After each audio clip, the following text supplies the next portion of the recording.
నిరీక్షణ కోల్పోయావు కదూ, నిరుత్సాహం పట్టేసుకుంది కదూ, ఎంత పిలిచినా దేవుడు పలకలేకపోతున్నావు కదూ.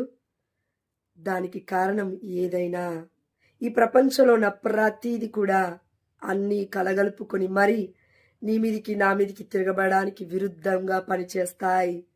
గర్జించు సింహము అని ఎవరిని మృంగుదునా అని దుష్టుడు చూస్తున్నాడు.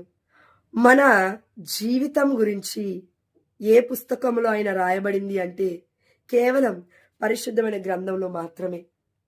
మనం అనుకుంటాము మన పేర్లు లేవు కదా, దావీదు పేరుంది, దానియేలు పేరుంది, పేతురు పేరుంది, పౌలు గారి పేరుంది.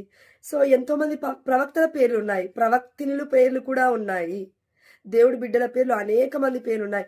నా పేర్లు లేవు కదా, అయితే నాకు జీవితమే లేదని మనం అనుకుంటూ ఉంటాము. అలా కాదు.